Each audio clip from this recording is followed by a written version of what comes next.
The 80s gave us shoulder pads, synth pop, and a mountain of fantasy films that bombed harder than a firework factory explosion. Critics hated them, audiences ignored them, and studios lost millions. But here's the twist. Decades later, these so-called disasters became beloved treasures, worshipped by fans who discovered what everyone else missed. How did movies that couldn't fill a single theater become cultural phenomena with massive followings? Ladyhawke, 1985. Ladyhawke is what happens when you throw medieval romance, a wolf, a hawk, and an absolutely bonkers synthesizer soundtrack into a blender and pray it works out.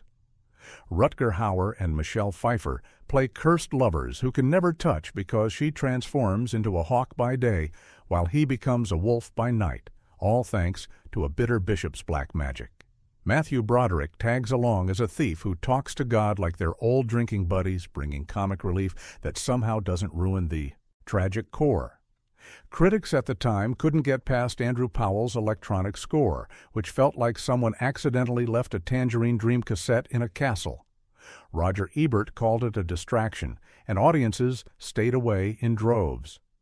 The film made barely over $20 million against a budget that pushed $30 million, marking it as a commercial disappointment. Warner Bros. Expected a fantasy blockbuster to rival The Princess Bride, but got radio silence instead. What saved Ladyhawke was home video and late-night cable, where viewers could appreciate the stunning cinematography by Vittorio Storaro without the pressure of a theater crowd. The Italian countryside doubles as medieval France so convincingly you can practically smell the hay. Fans began to embrace the very synthesizer score that initially turned people away, arguing it gave the film a dreamlike, otherworldly quality that traditional orchestral music would have crushed. Director Richard Donner later admitted, "The music choice was experimental and maybe too ahead of its time.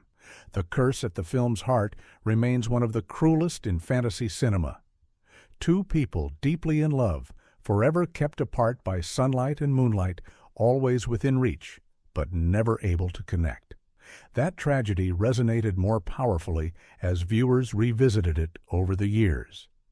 Hauer brings wounded intensity, while Pfeiffer radiates ethereal beauty, and their longing glances across impossible distances became iconic. Modern fantasy fans now list Ladyhawke among essential genre entries, a rehabilitation that seemed impossible in 1985. Legend, 1985. Ridley Scott's Legend is a fever dream soaked in glitter, darkness, and Tim Curry wearing the most terrifying demon makeup ever committed to celluloid. The plot is fairy tale simple.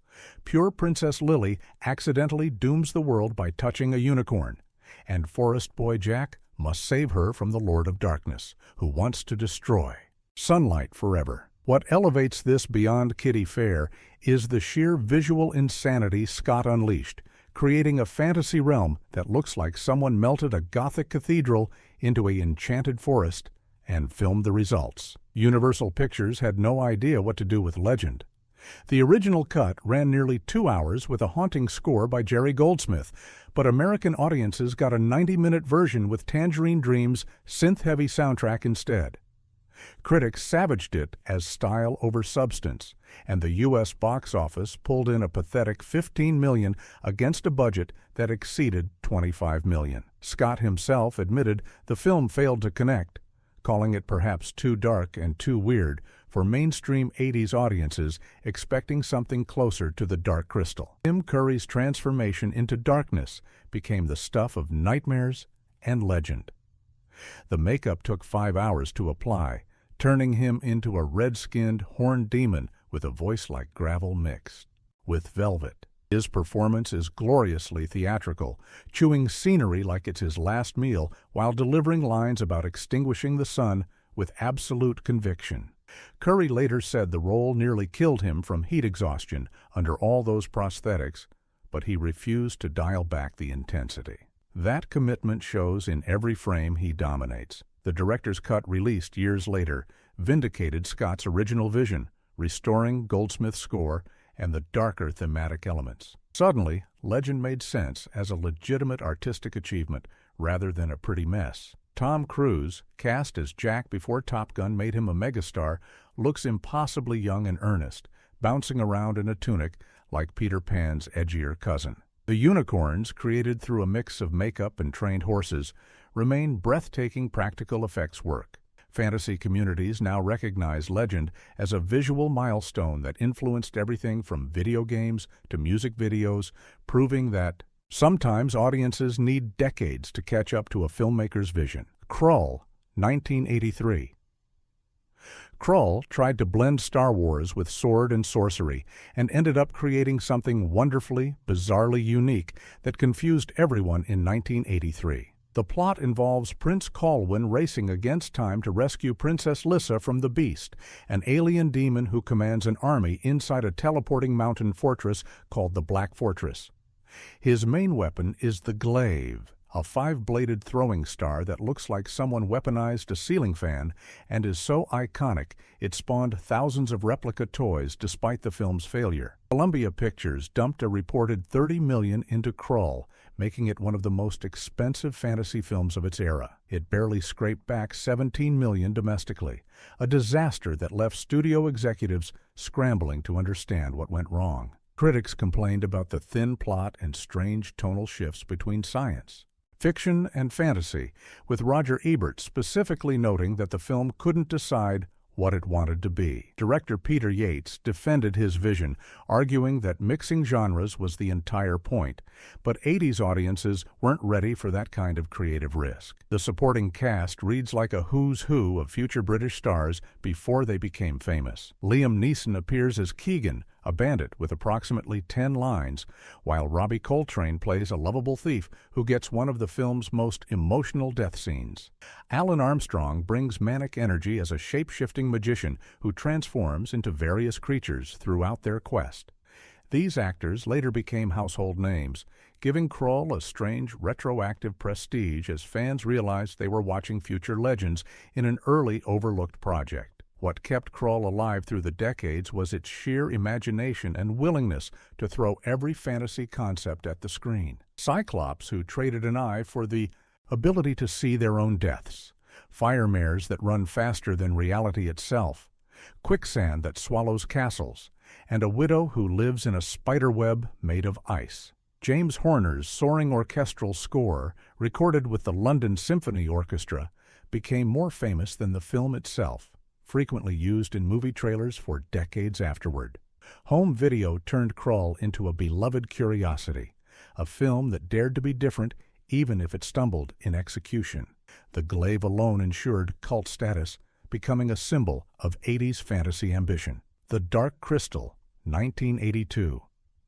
Jim Henson's The Dark Crystal remains one of the most ambitious puppet films ever made, and proof that not using a single human actor can backfire spectacularly at the box office. The story follows Jen, a gelfling on a quest to heal the Dark Crystal and end the evil Skeksis' reign over Thra. Every character, creature, and extra is a puppet, brought to life through techniques that pushed Henson's team to their absolute limits. The result is visually stunning and deeply unsettling, a fantasy world that feels truly alien rather than safely familiar. Universal expected a family-friendly hit along the lines of The Muppet Movie, but got something far darker and stranger. The Skeksis are nightmare fuel, vulture-like creatures who drain the life essence from other beings to maintain power, engaging in disturbing rituals that include feasting on live animals. Kids were terrified, parents were confused, and critics were divided. The film earned $40 million worldwide against a $15 million budget, which sounds successful until you realize Universal spent additional millions on marketing and expected blockbuster returns. Henson himself was disappointed by the muted response, having poured years of development into creating a fantasy epic that could stand beside Star Wars. Frank Oz co-directed and performed multiple characters, bringing his Muppet mastery to creatures far removed from Fozzie Bear's wholesome comedy. The Skeksis Emperor's death scene remains one of the most grotesque moments in family entertainment, with his body crumbling to dust while his former allies immediately begin fighting over his robes. That darkness was intentional, Henson wanted to prove puppetry could convey serious themes and adult emotions, not just kid-friendly laughs. The production used groundbreaking techniques, including radio-controlled eyes and complex cable systems that required dozens of puppeteers working in perfect synchronization. Over time, The Dark Crystal found its audience through cable television and home video, becoming a gateway drug for kids who would grow into fantasy and horror fans. The world-building impressed viewers who initially missed its theatrical run, with the intricate details of Skeksis society and mystic mysticism revealing themselves on repeat viewings. Netflix's prequel series, The Dark Crystal: Age of Resistance, brought new attention to Henson's original vision, proving the story had legs spanning generations. Fans now celebrate the film's refusal to compromise its darkness, recognizing it as a bold artistic statement that prioritized vision over mass appeal. The Never-Ending Story, 1984. The Never-Ending Story became a cultural touchstone despite initially struggling to find its audience in America, a German fantasy epic that somehow perfectly captured childhood imagination while absolutely traumatizing kids with a horse drowning in sadness. Bastian, a lonely boy, discovers a magical book about Atreyu, a young warrior racing to save the land of Fantasia from the Nothing, a force of destruction that consumes everything.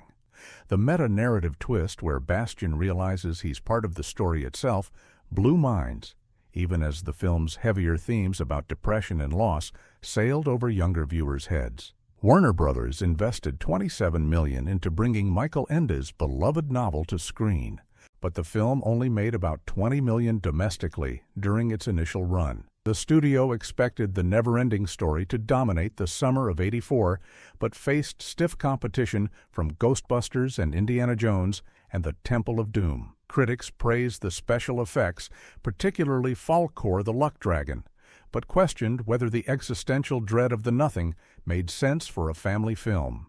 Ende himself hated the adaptation, suing to have his name removed because director Wolfgang Petersen simplified his philosophical themes into a more straightforward hero's journey. Artax's death scene became legendary for traumatizing an entire generation of children. The horse sinks into the swamp of sadness, while Atreyu screams helplessly, unable to save his best friend from literal depression made manifest. Parents reported kids crying in theaters, and that emotional devastation became a shared cultural experience that bonded viewers decades later. Noah Hathaway, who played Atreyu, did most of his own stunts and nearly went blind from the contact lenses required for his character's distinctive green eyes. The production shot in Germany's Bavaria Film Studios, building elaborate practical sets that gave Fantasia a tangible reality CGI couldn't match. Home video transformed The Never-Ending Story into a phenomenon, with the theme song by Limahl becoming an '80s staple and Falkor becoming a beloved icon. The Luck Dragon's design, a white furry serpent that flies by swimming through air, represented thousands of hours of engineering and puppeteering. Kids who were initially scared by the Nothing returned to the film repeatedly, finding new meaning in Bastian's journey from scared reader to empowered creator. The sequels failed to capture the original's magic, which somehow made the first film even more precious. Modern fantasy fans recognize The Never-Ending Story as a gateway film, the first movie that showed many viewers that fantasy could be emotionally complex rather than just escapist adventure. Labyrinth, 1986. Labyrinth is what happens when you give Jim Henson a massive budget, cast David Bowie as a villain who might be a predator, or might be a metaphor, or might be both, and create a musical fantasy that nobody asked for, but everyone eventually needed. Sarah, a teenage girl, wishes her baby brother away to the Goblin King, then must navigate a bizarre maze filled with strange creatures to get him back. Bowie's performance is magnetic and deeply weird, singing rock ballads while wearing impossibly tight pants and juggling crystal balls, creating a character who defines charismatic menace. TriStar Pictures spent $25 million on Labyrinth and watched it earn barely half that domestically, a bomb that seemed to prove audiences had tired of Henson's puppet-driven fantasies. Critics at the time focused on the uneven pacing and strange tonal shifts between children's adventure and darker psychological territory. Jennifer Connelly, then a teenage actress, carries the emotional core with a performance that shifts from bratty to vulnerable to determined. Henson himself was devastated by the failure, having expected his follow-up to The Dark Crystal would find a warmer reception by including human actors and more humor. Bowie's Jareth became an icon of ambiguous villainy and fantasy aesthetics, a character who blurs lines between mentor and stalker, savior and destroyer. His songs, including Magic Dance and As the World Falls Down, sound dated now, but in the best possible way.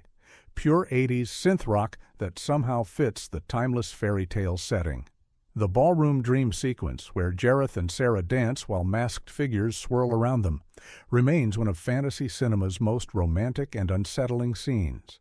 Bowie brought genuine strangeness to Jareth, playing him as someone who genuinely believes he's offering Sarah a gift even as he manipulates and threatens her. Puppet work in Labyrinth pushed beyond what Henson achieved.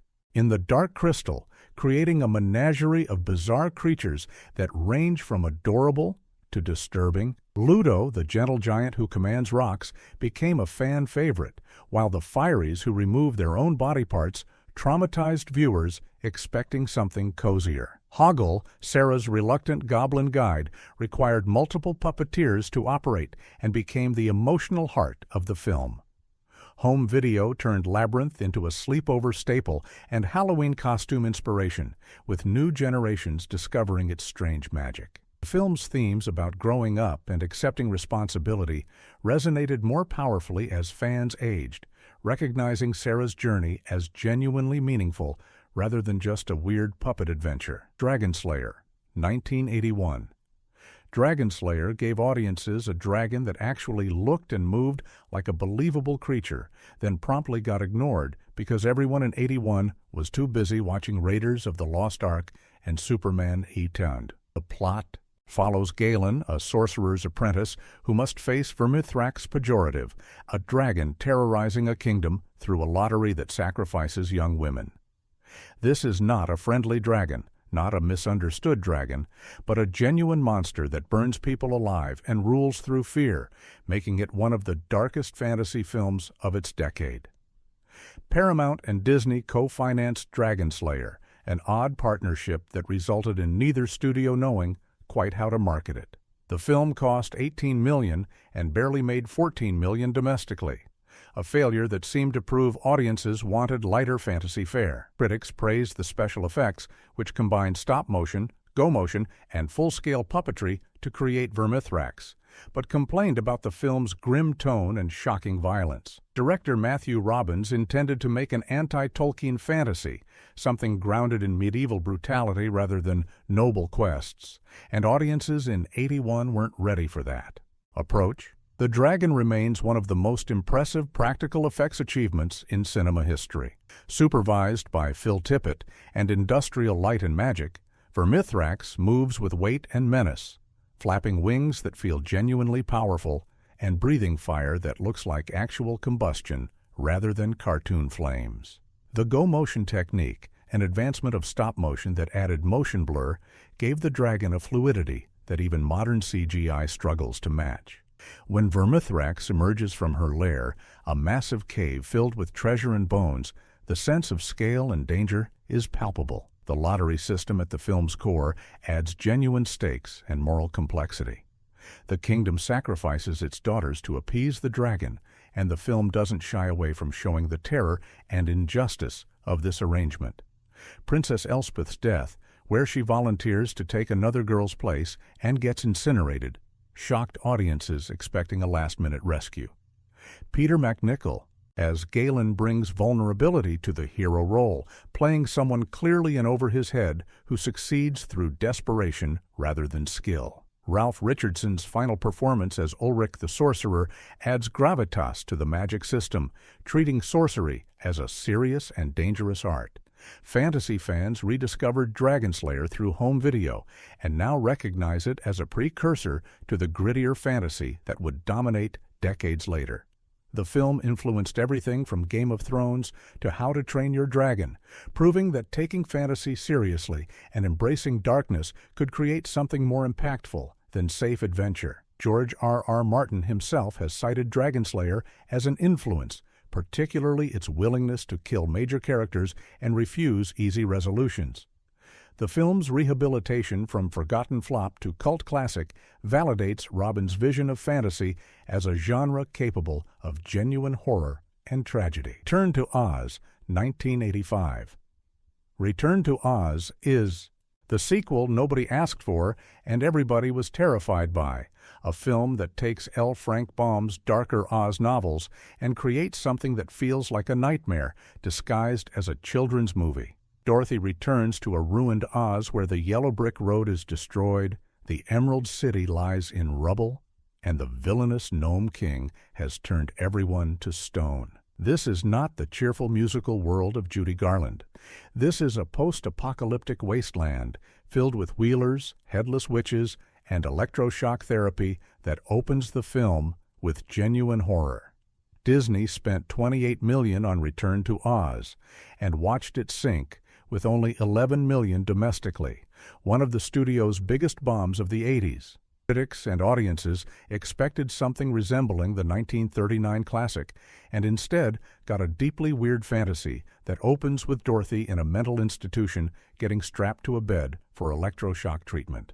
Director Walter Murch, in his only theatrical directing job, committed fully to Baum's stranger visions, trusting that kids could handle the darkness. Disney executives panicked during production and nearly fired Murch, bringing in Francis Ford Coppola to supervise reshoots that barely softened the film's edges. The Wheelers remain some of the most terrifying creatures in family entertainment, humanoid monsters on wheels who shriek and chase Dorothy through the ruins with pure malevolent glee. Mombi, a witch who collects heads and swaps them like accessories, represents body horror aimed squarely at children, with a scene where she chases Dorothy while headless that traumatized an entire generation. The Gnome King, played by Nicole Williamson, transforms from a charming host into a stone-eating monster, revealing his kingdom is built from enslaved Oz citizens. These aren't cartoon villains, but genuinely threatening figures that treat Dorothy's life as meaningless. The practical effects work in Return to Oz deserves more recognition, with elaborate sets built at Elstree Studios that give the ruined Oz a tangible decay. The Gump, a flying creature assembled from furniture and a moose head, moves with convincing awkwardness. Tick-Tock, the mechanical man, was an actual costume worn by Michael Sundin, requiring precise timing to create the illusion of clockwork movement. Fairuza Balk, making her film debut as Dorothy, brings genuine vulnerability and determination, playing a Dorothy who must confront madness accusations and world-ending destruction. The film's themes about sanity, reality, and whether Oz exists only in Dorothy's head add psychological weight missing from most fantasy films. Home video allowed Return to Oz to find viewers who appreciated its willingness to embrace Baum's weirder ideas rather than retreading familiar ground. The film influenced a generation of filmmakers who saw that children's entertainment could acknowledge darkness and fear without becoming exploitative. Guillermo del Toro has cited Return to Oz as a major influence, particularly its practical creature work and fairy tale horror. Modern fantasy fans now recognize it as a bold, uncompromising vision that respects young audiences enough to challenge and sometimes scare them, a philosophy that seems increasingly rare in contemporary family entertainment. Willow, 1988. Willow had everything going for it except timing and a script that could match its technical ambitions, a fantasy epic produced by George Lucas and directed by Ron Howard that somehow managed to feel both expensive and safe. The story follows Willow Ufgood, a dwarf farmer who must protect a prophesied baby from the evil Queen Bavmorda while teaming up with roguish swordsman Madmartigan. Lucas wanted to create a new fantasy franchise to rival Star Wars, but audiences stayed away despite the massive marketing push, sensing something too familiar and not quite magical enough. MGM spent an estimated $35 million on Willow, and while it eventually made decent money internationally, the domestic take of $57 million barely justified the investment once marketing costs got factored in. Critics complained about the derivative plot, noting obvious borrowings from Star Wars, The Lord of the Rings, and every fairy tale involving a chosen one. Lucas defended the familiar story structure, arguing that mythic stories work because they hit archetypal beats, but audiences in '88 wanted something fresher. Howard brought professionalism to the production, but perhaps not enough of his own creative voice, resulting in a film that feels competent rather than inspired. Warwick Davis, already famous as Wicket the Ewok, brings genuine heart to Willow, playing the reluctant hero with charm and determination. Val Kilmer's Madmartigan steals every scene he's in, delivering a performance of swaggering comedy and surprising emotional depth, particularly in a dress when he's under a love spell. That cross-dressing scene became controversial for its humor, but remains memorable for Kilmer's commitment. Joanne Whalley plays Sorsha with fierce conviction, creating a warrior princess who gets a genuine arc rather than just being a prize. The chemistry between the leads keeps the film watchable even when the plot hits familiar beats. Industrial light and magic's effects work pushed morphing technology forward, particularly in the sequence where Bavmorda's sorceress transforms through different animals. This digital morphing would become standard in '90s cinema, but in '88 felt genuinely innovative. The two-headed Eborsisk monster combines practical puppetry with early digital enhancement, creating something that looks impressive even now. James Horner's score delivers sweeping orchestral themes that elevate the material, particularly Willow's heroic motif that makes his journey feel more epic than the script sometimes allows. The sequel series on Disney Plus decades later vindicated those who always loved Willow, proving the world and characters had lasting appeal despite the original's mixed reception. Home Video turned Willow into a comfort watch for fantasy fans, a film that might not break new ground, but executes its familiar story with enough craft and heart to satisfy. Lucas's ambition to create a fantasy franchise never materialized as planned, but Willow survives as a testament to '80s fantasy's reach, exceeding its grasp, aiming for epic grandeur even when the results landed closer to enjoyable adventure. The Adventures of Baron Munchausen, 1988. Terry Gilliam's The Adventures of Baron Munchausen represents '80s fantasy ambition taken to its absolute extreme, a film so wildly over-budget and chaotic in production that it nearly destroyed everyone involved while creating something genuinely unlike anything else.